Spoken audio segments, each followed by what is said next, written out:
Good morning, everyone, and welcome back to my channel Conventional Science. So, today, conventional science represents a most important topic that is microbial growth kinetics. So, जो चीज़ें हम अपने presentation में आज देखने वाले हैं उसमें हम सबसे पहले देखेंगे एक brief introduction about what is microbial growth.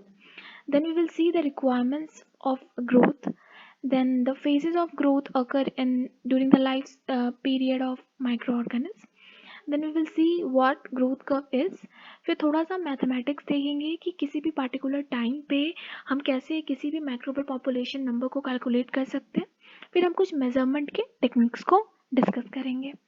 तो सबसे पहले हम एक लिटिल इंट्रोडक्शन देखते हैं कि ग्रोथ क्या होता है. तो growth actually refers to both change in cell number and cell size. But जब हम माइक्रोबियल ग्रोथ की बात करते हैं तो यहाँ पे हम नंबर ऑफ सेल्स को ही कंसिडर करते हैं microbial growth, not the size of cells. Because microorganism as you all know कि बहुत छोटे होते हैं, जैसे they are invisible for our naked eyes. So उन केस में जब उनकी मतलब वो अपने लाइफ टाइम में जब उनकी साइज इंक्रीज होती है, लेकिन वो जो साइज़ इंक्रीज़ होती है वो इतनी नेग्लिजिबल होती है, इतनी माइनर होती है जब हम उनको कंपेयर करते हैं बाकी जो भी लिविंग ऑर्गेनिज्म अर्थ पे हैं, लाइक प्लांट्स, एनिमल्स और जितने भी छोटे बड़े जानवर हैं, उनसे जब हम कंपेयर करते हैं तो वो इतना नेग्लिजिबल है कि हम नेग्लेक्ट कर देते हैं उसको. और हम माइक्रोबियल ग्रोथ के केस में हम बस नंबर ऑफ सेल्स, जो भी माइक्रोबियल सेल जो पर मिनट डिवाइड हो रहे हैं, उनको ही हम कंसिडर करते हैं microbial growth. Specific growth rate एक ये बहुत इंपॉर्टेंट टर्म है जो हम आगे जाके भी इसको यूज़ करेंगे, जो कि हमें मेजरमेंट बताता है. Measure the number of division per unit cell per unit time. Also, generation time is a very important term which defines the time required for a population of bacteria to double themselves in number. Microbial growth kinetic जो topic हम अभी discuss कर रहे हैं वो actually relationship हमें बताता है स्पेसिफिक ग्रोथ टाइम और जो भी सबस्ट्रेट हम न्यूट्रिएंट प्रोवाइड कर रहे हैं माइक्रो ऑर्गेनिज्म को, और उसको लेकर वो किस तरह से अपनी ग्रोथ कर रहे हैं, उसकी रिलेशनशिप हमें जो है वो माइक्रोबियल ग्रोथ कैनेटिक्स को पढ़ के समझ में आती है. तो आई होप आपको यहाँ तक समझ में आया है. चलिए हम चलते हैं अपने दूसरे साइड की तरफ. Requirements of growth. तो रिक्वायरमेंट्स जो भी हम न्यूट्रिएंट्स देते हैं, और बस न्यूट्रिएंट्स के अलावा जो है हम जैसे कि हमने फर्मेंटेशन देखा था, मैंने अपने प्रीवियस वीडियो में बताया था, मैंने उसमें बताया था कि फर्मेंटेशन में हम क्या करते हैं, एक आर्टिफिशियल इन्वायरमेंट देते हैं माइक्रोब्स को ताकि वो हमारे लिए मेटाबॉलिक प्रोडक्ट्स को प्रोड्यूस करें. तो उस इन्वायरमेंटल कंडीशन उनको प्रोवाइड करते हैं जिसके लिए जिसमें वो अडेप्ट कर पाएँ, जो उनके लिए फेवरेबल है उनके ग्रोथ के लिए. तो फिजिकल रिक्वायरमेंट्स भी बहुत मायने रखता है जितना कि केमिकल रिक्वायरमेंट्स, जितना कि मतलब न्यूट्रिएंट्स रहता है. तो फिजिकल रिक्वायरमेंट सबसे ज़रूरी है टेम्परेचर. तो अब कुछ सब बैक्टीरिया के अलग अलग रिक्वायरमेंट्स होते हैं, जैसे कि कुछ बैक्टीरिया जो है वो लो पीएच पे लो टेम्परेचर पे वर्क करते हैं, एकदम मतलब माइनस में, जैसे कि उसको उनको साइक्रोफिल्स कहते हैं. कुछ जो होते हैं वो नॉर्मल कंडीशंस में होते हैं, उनको मीजोथर्म्स कहते हैं. और कुछ जो हैं उन्हें मतलब बहुत हाई टेम्परेचर चाहिए, जो कि मतलब जो हॉट वाटर सैलून होते हैं और जो सी के अंदर जो हॉट वेंट्स चलते हैं उनमें वो पाए जाते हैं, तो उनको हम बोलते हैं थर्मोफिल्स. ठीक है. फिर उसी तरह पीएच की भी एक रेंज होती है. उस रेंज में क्या होता है, कुछ जो हैं एसिडिक पीएच में जाते हैं और कुछ जो हैं बेसिक पीएच जाते हैं, और ज़्यादा पर जो है वो न्यूट्रल में कंडीशन में भी डेवलप हो जाते हैं. फिर उसके बाद ऑस्मेटिक प्रेशर भी बहुत इंपॉर्टेंट रोल प्ले करता है, बिकॉज माइक्रो ऑर्गेनिज्म मतलब जो भी अपनी केमिकल रिक्वायरमेंट, जो भी अपने न्यूट्रिएंट्स को वो मतलब लेता है, वो सॉल्यूशन फॉर्म में ही लेता है. जो भी सराउंडिंग लिक्विड होती है उनमें वो मतलब सॉल्युबल फॉर्म में अपने न्यूट्रिएंट्स को लेता है, डायरेक्ट कंज्यूम नहीं कर पाता है. तो उस हिसाब से अगर ऑस्मेटिक प्रेशर हम मेंटेन करके रहें तो हम मतलब देख सकते हैं, हम कंट्रोल कर सकते हैं कि हाँ कितना न्यूट्रिएंट्स हमें माइक्रोब्स को प्रोवाइड करना है और कहाँ पे हमें रोकना है. फिर अगर हम केमिकल रिक्वायरमेंट्स की बात करते हैं तो ये वही चीज़ होगी कि क्या क्या चीज़ें हम जो भी न्यूट्रिएंट्स हम उनको दे रहे हैं उसमें मतलब क्या क्या एसेंशियल न्यूट्रिएंट्स, एसेंशियल एलिमेंट्स होने चाहिए. तो सबसे पहले कार्बन होना चाहिए, क्योंकि कार्बन जो है वो माइक्रो ऑर्गेनिज्म का जो भी बॉडी ऑर्गन्स होता है, बॉडी का जो स्केलेटन होता है उसको बनाने में हेल्पफुल होता है. फिर नाइट्रोजन, सल्फर, फास्फोरस, ये तो मतलब बहुत इम्पॉर्टेंट एलिमेंट्स हैं, बिकॉज ये तो मतलब जो भी इम्पॉर्टेंट बायोलॉजिकल माइक्रोमोलिक्यूल्स हमारे बॉडी में पाए जाते हैं उनके फॉर्मेशन के लिए ये रिस्पॉन्सिबल है. तो जैसे कि नाइट्रोजन जो है वो आपको ये चाहिए। नाइट्रोजन आपको अमीनो एसिड जो भी बनता है, प्रोटीन्स बनता है, सल्फर भी आपको प्रोटीन्स में यूज़ होता है, फास्फोरस से आपका न्यूक्लिक एसिड बनता है। तो ये सब जो चीज़ें हैं, ये एलिमेंट्स जो है ये मतलब एसेंशियल ही एसेंशियल है। फिर ट्रेस एलिमेंट्स हैं, इनको ट्रेस एलिमेंट्स इसलिए बोलते हैं क्योंकि इनकी जो भी ज़रूरत होती है वो बहुत माइन्यूट क्वांटिटी में होती है, जैसे कि मोलिब्डेनम हो गया, कोबाल्ट हो गया, निकल हो गया। ये सब चीज़ें भी माइक्रोऑर्गेनिज्म को चाहिए होती है, बट बहुत लिमिटेड अमाउंट में।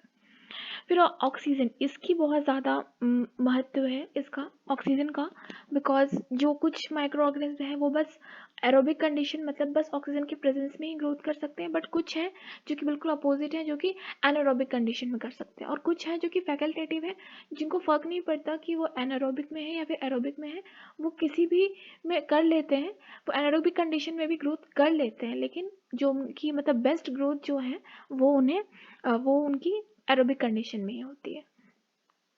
उसके बाद से हम उसके अलावा ऑक्सीजन के बेसिस पे मतलब ऑक्सीजन अवेलेबिलिटी के बेसिस पे माइक्रो ऑर्गेनिज्म के बहुत सारे डिवीज़न हुए हैं, जैसे कि स्ट्रिक्ट एनारोब्स बोलते हैं, माइक्रो एरोफिल्स बोलते हैं, बहुत सारे हैं कि वही बस ऑक्सीजन किसको कम चाहिए, किसको ज़्यादा चाहिए, किसको नहीं चाहिए, जिसको थोड़ा सा चाहिए, उसके बेसिस पे जो है ये सब माइक्रोम को इन क्लास में डिवाइड किया गया है। फिर आता है ऑर्गेनिक ग्रोथ फैक्टर, जिसमें मेन इंपॉर्टेंट जो है वो आपको हार्मोन्स और विटामिन आते हैं। विटामिन बहुत इंपॉर्टेंट रोल प्ले करते हैं क्योंकि ये को एंजाइम जैसा वर्क करते हैं। जो भी इंपॉर्टेंट एंजाइम्स होते हैं जो कि माइक्रो ऑर्गेनिज्म के मेटाबॉलिक पाथवेज को रेगुलेट करते हैं, उनको उनके को फैक्टर की तरह जो है ये ऑर्गेनिक ग्रोथ फैक्टर्स वर्क करते हैं। तो आई होप आपको रिक्वायरमेंट्स भी अच्छे से समझ में आ गई होगी। फिर हम बात करते हैं फेजेस ऑफ ग्रोथ, कि किसी भी माइक्रो ऑर्गेनिज्म को अगर हम कल्चर करा रहे हैं, जैसे कि मैं आपको बता चुकी हूँ कि कितने तरह के कल्चर्स होते हैं, बैच कल्चर, कंटिन्यूस कल्चर। तो अगर हम बैच कल्चर की बात करते हैं तो बैच कल्चर हम यूज़ करते हैं क्योंकि हम उसमें माइक्रो ऑर्गेनिज्म की ग्रोथ को देख सकते हैं स्टार्टिंग से लेके एंड तक, क्योंकि उसमें जो है एक बार डालने के बाद न्यूट्रिएंट्स और माइक्रो ऑर्गेनिज्म के कल्चर को हम उसको बार बार ओपन नहीं करते हैं। तो जब हम बैच कल्चर कराते हैं एक फेवरेबल इन्वायरमेंट देकर और एक फेवरेबल न्यूट्रिएंट्स के कॉन्सेंट्रेशन प्रोवाइड कर कर, तो हम देखते हैं कि माइक्रो ऑर्गेनिज्म अपनी लाइफ टाइम में 4 तरह के डिस्टिंक्ट फेजेस शो करते हैं, जिनको हम फेजेस ऑफ ग्रोथ के नाम से जानते हैं। तो सबसे पहले आता है लैग फेज। तो लैग फेज आप नाम से ही समझ रहे हो कि यहाँ पे जो ग्रोथ है वो लैग कर रही है, मतलब कि यहाँ पे आप कहोगे कि अभी तो ग्रोथ स्टार्ट भी नहीं हुआ, लैग कैसे करने लगी। तो यहाँ पे एक्चुअली होता है कि यहाँ पे बहुत मतलब मिनिमल जो है ग्रोथ देखी जाती है, क्योंकि इस जो भी ये फेज होता है उसमें ना माइक्रो ऑर्गेनिज्म खुद को अडॉप्ट करते हैं न्यू इन्वायरमेंट में, कि हाँ उन्हें किस तरह के एंजाइम्स को बनाना है, उनके बॉडी में क्या ऐसा नहीं है, और वो खुद को प्रिपेयर करते हैं क्योंकि उनको आगे जाके अभी सेल डिवाइड करना है। तो वो जितने भी इंपॉर्टेंट रिक्वायरमेंट्स होते हैं उनके बॉडी को चाहिए होते हैं, सारे इंपॉर्टेंट एंजाइम, सारे मेटाबोलाइट्स वो प्रोड्यूस करते हैं इस टाइम। इसलिए इस फेज़ को period of intense metabolic activities के नाम से भी जाना जाता है। ये सबसे स्मॉलेस्ट फेज़ होता है, और इस फेज़ में जो है जितने भी वेस्ट मटेरियल्स हैं उनको भी डिस्कार्ड किया जाता है। उसके अलावा ये जो फेज़ है वो वैरी कर सकता है micro organism to micro organism, because कि कुछ माइक्रो ऑर्गेनिज्म हैं जैसे कि उनको फेवरेबल कंडीशन प्रोवाइड की गई है, मतलब उनको जो चाहिए हर तरह का न्यूट्रिएंट्स उन्हें मिला हुआ है, और जिस कंडीशन में वो रहते हैं उन्हें वही कंडीशन जो है प्रोवाइड की गई है, तो वो अपनी ग्रोथ आराम से शो करेंगे, और उनका जो भी लैग फेज़ होगा वो या तो नहीं होगा या फिर होगा भी तो बहुत छोटे अमाउंट में होगा। पर अगर हम किसी माइक्रो ऑर्गेनिज्म जो कि बहुत हार्श कंडीशन में है और उसे वो कुछ भी ऐसा नहीं मिल रहा है जिसकी वजह से वो अपनी फेवरेबल ग्रोथ शो कर पा रहा है, लेकिन बहुत मुश्किल से वो किसी तरह भी मैनेज करके वो ग्रो कर रहा है, तो उस केस में उसका जो लैग फेज होगा वो बहुत ज़्यादा होगा, क्योंकि उसे बहुत ज़्यादा उस तरह के प्रोडक्ट्स प्रोड्यूस करने पड़ेंगे, इंजाइम्स प्रोड्यूस करने पाएंगे, ताकि वो उस तरह की हार्ड कंडीशन में भी खुद को अडेप्ट कर पाए। तो इसलिए उसका जो लैग फेज होगा वो ज़्यादा होगा। ठीक है, तो आई होप आपको यहाँ तक समझ में आया। फिर दूसरा जो फेज़ होता है उसको लॉग फेज़ बोलते हैं। ये सबसे इंपॉर्टेंट फेज़ होता है क्योंकि इस फेज़ में सबसे ज़्यादा ग्रोथ देखी जाती है माइक्रो ऑर्गेनिज्म की। उसके अलावा इस फेज़ को एक्सपोनेंशियल फेज़ और आइडियो फेज़ भी कहते हैं, जिसको स्ट्रेट लाइन के थ्रू जो है हम ग्रोथ कर्व में दर्शाते हैं। अब आप बोलोगे ग्रोथ कर्व क्या है, तो हम आगे देखेंगे कि ग्रोथ कर्व होता क्या है। मैं आपको बता दूं कि ग्रोथ कर्व एक कर्व है, ग्राफिकल रिप्रेजेंटेशन है, जिसमें हम लॉग में नंबर ऑफ माइक्रो ऑर्गेनिज्म को लेते हैं वाई एक्सिस पे, और एक्स एक्सिस पे हम टाइम ड्यूरेशन देखते हैं कि कितने टाइम में कितना ग्रोथ हुआ है, कितना नंबर ऑफ पॉपुलेशन जो है माइक्रोब्स की इंक्रीज हुई है। उसके अलावा जो लॉग फेज है वो उसमें जो रेट ऑफ ग्रोथ होती है वो कांस्टेंट होती है और मैक्सिमल होती है, ज़्यादा होती है और एक कांस्टेंट रेट से होती है। That is why growth curve में जो रिप्रेजेंटेशन होता है लॉग फेज का वो स्ट्रेट लाइन होता है, जो कि बोलता है कि जो भी ग्रोथ हो रही है, जो भी नंबर ऑफ पॉपुलेशन इंक्रीज कर रही है वो कांस्टेंट रेट से इंक्रीज कर रही है। Cells are most metabolically active during this phase because इसमें ज़्यादा ग्रोथ भी हो रही है और इसलिए इनको बहुत ज़्यादा मेटाबॉलिक प्रोड्यूस करना पड़ा है, इसलिए जितने ज़्यादा मेटाबोलाइट्स हमें मिलते हैं इंडस्ट्रीज़ में वो इसी फेज़ में हमें ज़्यादा मिलते हैं, इसलिए इसको बहुत इंपॉर्टेंट फेज़ माना जाता है।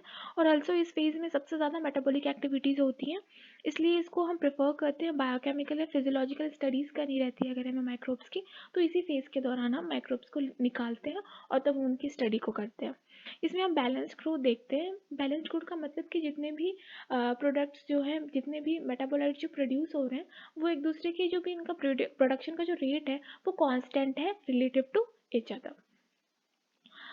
और ऑल्दो इस फेज़ में बहुत इंपॉर्टेंट फेज़, सबसे ज़्यादा ग्रोथ हो रही है और सब कुछ हो रहा है, लेकिन जो ये फेज़ है वो सबसे ज़्यादा सेंसिटिव होता है एडवर्स कंडीशन का। मतलब कि अगर हम इस फेज़ में माइक्रोब्स का जो जल्दी जल्दी ग्रोथ हो रहा है, तो इस फेज़ में अगर हम थोड़ा सा भी कुछ भी एंटी माइक्रोबियल या फिर एंटीसाइड्स डाल देते हैं, तो जो माइक्रोब्स है वो तुरंत अपना ग्रोथ को मतलब वो खुद को मतलब डिफेंड नहीं कर पाते और तुरंत वो अफेक्टेड हो जाते हैं और अपनी ग्रोथ को रोक देते हैं। फिर हम अगर स्टेशनरी फेज़ की बात करते हैं तो इसको हम ट्रोपोफेज भी कहते हैं। और ना ये मतलब ग्रोथ कर्व में ये प्लेटू जैसा रिप्रेजेंट किया जाता है। प्लेटू क्या होता है? एक स्ट्रेट लाइन, एक जो कि पैरेलल होती है एक्स एक्सिस से। तो इस जो कि बतलाता है कि मतलब क्योंकि एक्स एक्सिस पे हमारा टाइम ड्यूरेशन है और वाई एक्सिस पे हमारे नंबर ऑफ माइक्रो ऑर्गेनिज्म है लॉग में। तो अगर एक्स एक्सिस से कोई लाइन पैरेलल है, इसका मतलब कि टाइम के बढ़ते मतलब टाइम जैसे जैसे बढ़ रहा है तो कोई ग्रोथ जो है माइक्रोब्स में वो उनके पॉपुलेशन में, उनके नंबर में कोई भी इंक्रीमेंट हमें नहीं दिख रहा है। उसके बाद से जो total number of viable cell है, जो लिविंग सेल्स हैं, वो कांस्टेंट रहते हैं। Microbes doing metabolic activities at a slower rate.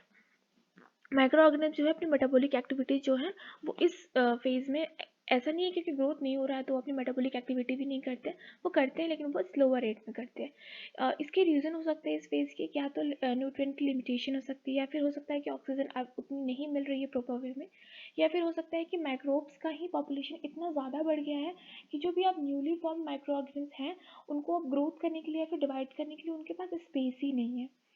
उसके अलावा जो है रिप्रोडक्टिव रेट या फिर जो भी रिप्रोडक्शन का रेट हो रहा है वो डेथ रेट से बैलेंस हो सकता है। मतलब कि जो भी माइक्रो ऑर्गेनिज्म नीचे के लेयर पे हैं वो इतना ज़्यादा उस जो भी फर्मेंटर या फिर किसी भी चीज़ में जो हमने रखा है कंटेनर में, जो हम करवा रहे हैं प्रोसेस, तो इतना ज़्यादा उसमें भर चुका है माइक्रो ऑर्गेनिज्म कि वो नीचे के लेयर उसमें दब के कंप्रेस होकर उनकी डेथ भी हो रही है।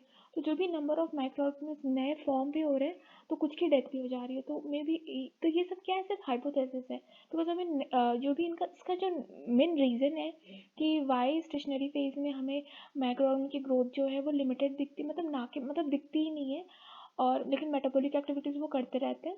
तो इसका रीज़न हमें भी मेन पता नहीं है, अभी साइंटिस्ट इसके बारे में पता कर रहे हैं, पर जो भी हमने सोचा है, जो भी हमने कंसिडर करा है कि मे बी ये रीज़न हो सकते हैं। फिर आता है सबसे लास्ट फेज, जिसको हम डेथ फेज भी कहते हैं, इसको हम लॉगरिथमिक डिक्लाइन फेज कहते हैं। और इस फेज में जो है माइक्रो ऑर्गेनिज्म बिल्कुल लूज कर देते हैं अपनी रिप्रोडक्शन की रेट, और also they stop their metabolic activities too. उसके बाद ना ये बहुत सारे टॉक्सिक मटेरियल्स प्रोड्यूस करने लगते हैं, इसलिए ना जब भी हम फर्मेंटेशन के प्रोसेस करवाते हैं ना इंडस्ट्रीज़ में या फिर कहीं लैबोरेटरीज़ में, तो हम ना माइक्रो ऑर्गेनिज्म को क्या करते हैं, स्टेशनरी फेज में ही उसकी ग्रोथ को स्टॉप कर देते हैं, ताकि अगर डेथ फेज आएगा तो फिर टॉक्सिन रिलीज होंगे जो कि हमारे प्रोडक्ट के साथ मिक्स हो सकता है। इसीलिए हम स्टेशनरी फेज में भी रोक देते हैं माइक्रो ऑर्गेनिज्म को। और स्टेशनरी फेज में भी जो है प्रोडक्ट्स जो है वो प्रोड्यूस होते हैं, मेटाबॉलिक प्रोडक्ट्स, लेकिन उनको हम सेकेंडरी मेटाबोलाइट्स कहते हैं, और जो प्रोडक्ट्स हमें लॉग फेज में मिलते हैं उनको हम प्राइमरी मेटाबोलाइट्स कहते हैं। डिक्लाइन जो है वायबल सेल्स में बहुत रैपिडली देखा जाता है, और इस केस में, इस फेज में तो ये तो निश्चित है कि क्यों होता है, बिकॉज जो न्यूट्रिएंट्स हैं वो टोटली डिप्रेप्ट हो जाते हैं, मतलब एग्जॉस्ट हो जाते हैं। फिर आता है आपको, मैंने जैसे आपको बताया कि ग्रोथ फेज क्या होता है, तो वो किस तरह से हम उसको रिप्रेजेंट करते हैं, आप वहाँ पे यहाँ पे देख सकते हो कि किस तरह से आपको लैग फेज दिख रहा है, फिर आप एक्सपोनेंशियल फेज देख रहे हो जो कि स्ट्रेट लाइन से दिखाया गया है, फिर स्टेशनरी फेज जो सब प्लेटो जैसा है जो कि पैरेलल है एक्स एक्सिस से, फिर डेथ फेज जिसमें कि वायबल सेल का जो नंबर है वो डिक्लाइन हो रहा है। फिर आप देखते हो mathematics of growth. Mathematics of growth में आप देखते हो कि क्योंकि एक्सपोनेंशियल फेज में सबसे ज़्यादा ग्रोथ हम देख रहे हैं लॉग फेज में, इसलिए हम मैथमेटिक्स ऑफ ग्रोथ को स्टडी करने के लिए जो भी मैक्रोन्स का मतलब जो भी ग्रोथ पैटर्न है उसको स्टडी करने के लिए हम लॉग फेज को ही कंसिडर करते हैं, उसी की स्टडी करते हैं बस। Relationship are used for proper understanding of graphs of microbial population. अब यहाँ पे एक क्वेश्चन अराइज होता है कि हम क्यों मतलब लॉगरिथमिक रिलेशनशिप यूज़ करते हैं, हम क्यों नहीं अर्थमेटिक रिलेशनशिप यूज़ कर रहे हैं यहाँ पे। तो क्योंकि अर्थमेटिक रिलेशनशिप अगर हम यूज़ करेंगे तो पर मिनट और पर सेकेंड माइक्रोबियल का ग्रोथ इस तरह से इंक्रीज हो रहा है, इतने नंबर में वो इंक्रीज कर रहे हैं, इतनी मतलब ज़्यादा उनकी इंक्रीमेंट हो रही है पर सेकेंड, कि अगर हम उसको एक सिंगल ग्राफ पे अर्थमेटिक रिलेशनशिप के थ्रू अगर हम उसको क्या कहते हैं उसको रिप्रेजेंट करते हैं, तो एक सिंगल ग्राफ में उसको करना बहुत मुश्किल है। और ये भी पॉसिबल है कि एक टाइम के बाद जो लाइन है, मतलब कुछ ही जनरेशन के बाद 4 या 6 जनरेशन के बाद जो है लाइन जो है ग्राफ की, वो ग्राफ के बाहर भी जा सकती है, मतलब उस प्लेन के उस पेपर के बाहर भी जा सकती है। इसलिए हम लॉगरिथमिक रिलेशनशिप यूज़ करते हैं, क्योंकि यहाँ पे जो भी 10 फोल्ड जो भी इंक्रीमेंट हो रहा है ना, उसको सिर्फ एक यूनिट से रिप्रेजेंट किया जाता है लॉग फेज में। इसलिए ये हमारे लिए बहुत आसान हो जाता है और बहुत कन्वीनियंट हो जाता है कि हम उसको एक स्मॉल स्पेस में बहुत कन्वीनियंटली जो है रिप्रेजेंट कर पाएँ। यहाँ पे आप देख सकते हो कि यहाँ पे जो रेड लाइन आप देख सकते हो, वो आपको अर्थमेटिक जो रिलेशनशिप है उसके थ्रू दिखाई गई, जिसमें आप देख सकते हो कि कुछ जनरेशन के बाद ये आपको ग्राफ से बाहर और इवन प्लेन से भी बाहर जा सकती है। यहाँ पे जो आप ब्लू देख रहे हो, आपको देख रहे हो कि बिल्कुल आपको कांस्टेंट वे में जा रही है, और ये जो है बहुत आसानी से छोटे जगह पे ये अट भी गई और काफ़ी जनरेशन तक। फिर आप देख रहे हो मैथमेटिक्स ऑफ ग्रोथ का ही हम अभी आगे देख रहे हैं, कि हम देख रहे हैं कि जो भी इसमें मेन फॉर्मूला यूज़ किया जाता है वो होता है N T equals to N naught into two to the power N. ये हमारा मेन फॉर्मूला है, जहाँ पे जो है कौन सी टर्म क्या रिप्रेजेंट करती है वो यहाँ पे लिखा हुआ है। जैसे कि जो एन नॉट है वो आपको इनिशियल पॉपुलेशन नंबर बताता है, जो हमारा एन टी है वो पॉपुलेशन एट गिवन टाइम बताता है, जो हमारा स्मॉल एन है वो नंबर ऑफ जनरेशन बताता है, जो हमारा के है वो मीन ग्रोथ रेट कांस्टेंट है, और जो हमारा जी है वो मीन जनरेशन टाइम है। उसके बाद इस फॉर्मूला के थ्रू हम स्मॉल एन की वैल्यू को कैलकुलेट कर सकते हैं, जिसकी वैल्यू होती है log N T minus log N naught by log two. उसके अलावा इस फॉर्मूला में अगर हम बाई टी कर देते हैं तो वो के हो जाता है, जो कि हमारा मीन ग्रोथ रेट कांस्टेंट है, जिसकी वैल्यू हमने इक्वेशन 3 में डेराइव करी है। उसके अलावा हम देखते हैं कि जो भी हमारा के की वैल्यू होती है वो बिल्कुल अपोजिट होती है मीन जनरेशन टाइम की, मतलब उस टाइम में जिसमें माइक्रोब जो है अपने नंबर को डबल कर रहे हैं, जो कि हमने इक्वेशन फॉर्म में दिखाया है। यहाँ जो ग्राफ है वहाँ पे आप देख सकते हो कि हम कैसे ग्राफ के through mean generation time calculate कर रहे हैं। तो यहाँ पे आप देख रहे हो कि यहाँ पे जो नंबर ऑफ सेल्स है वो 1 इंटू 10⁻7 के यूनिट में दी गई है। तो यहाँ पे 0.50 का मतलब है 0.50 इंटू 10⁻7। ठीक है, तो यहाँ पे आप देख सकते हो कि 0.50 और यहाँ पे 1 जो है, यहाँ पे जो माइक्रो ऑर्गेनिम्स की पॉपुलेशन है वो डबल हो रही है।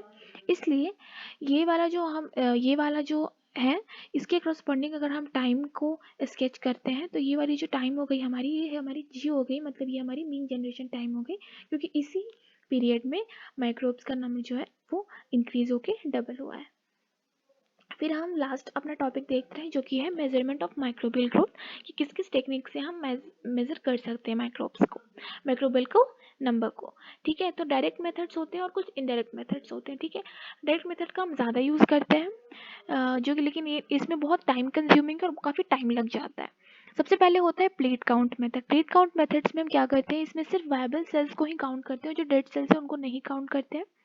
और ना कभी कभी जो है हम ये मानते हैं कि हाँ एक सिंगल जो माइक्रो ऑर्गेनिम्स होती है वो एक कॉलोनी को फॉर्म करते हैं। ठीक है, ये हम लोग ऐसे ज्यूम करते हैं मेनली, लेकिन कभी कभी माइक्रोब्स क्योंकि कभी कभी चेन में भी वो प्रोड्यूस हो जाते हैं, मतलब ग्रो करते हैं। कभी कभी मतलब वो फ्रैगमेंट्स ऑफ माइक्रो ऑर्गेनिज्म जैसे भी वो गुच्छे गुच्छे में रहते हैं। तो ये भी पॉसिबल है कि एक short fragment of micro organism से भी एक कॉलोनी का फॉर्मेशन हो रहा हो। तो इसलिए क्या करते हैं कि हम लोग जो प्लेट काउंट मेथड है वो हम लोग ऑफन रिपोर्ट करते हैं एज कॉलोनी फॉर्मिंग यूनिट्स, जिसको हम CFU बोलते हैं, जिसमें कि वो सारे जो भी फ्रेगमेंटेड पार्ट्स हैं और जो भी मतलब एक्यूमुलेट हुए हैं बैक्टीरियाज, उस तरह के सबको हम कंसिडर करते हैं। फिल्टरेशन की बात करते हैं तो इसमें हम स्मॉल क्वांटिटी ऑफ बैक्टीरिया को ही मेजर कर सकते हैं जो कि वाटर बॉडीज में प्रेजेंट होते हैं। फिर आता है आपको पेट्रोफ हॉसेस सेल काउंटर मेथड, जिसमें हम एक स्पेशलाइज्ड स्लाइड यूज़ करते हैं। और इसकी सबसे ज़्यादा बेनिफिट ये है कि high concentration of microbic cells को भी काउंट कर सकता है। यहाँ पे जो लेफ्ट साइड जो फिगर दी गई है, सॉरी राइट साइड, उसमें आप देख सकते हो कि यहाँ पे जो भी है इसका लार्ज में आपको दिखाया गया है कि किस तरह से आपको पेट्रोफॉसस सेल काउंटर जो है वो आपको दिखता है, उसकी स्लाइड आपको कैसे दिखती है। जो ग्रीन ग्रीन आपको दिख रहे हैं फ्रैगमेंट्स, वो आपको माइक्रोबियल कॉलोनी को दिखा रहे हैं। यहाँ पे है कि आपको कोई भी इंक्यूबेशन टाइम जो है रिक्वायर्ड नहीं होता है। और सब केसेस में और सब टेक्निक्स में हमको देखना पड़ता है इंक्यूबेशन टाइम, जितना टाइम माइक्रोब्स लेता है न्यूट्रिएंट्स लेने के बाद अपनी ग्रोथ करने में, उसको हम इंक्यूबेशन टाइम बोलते हैं।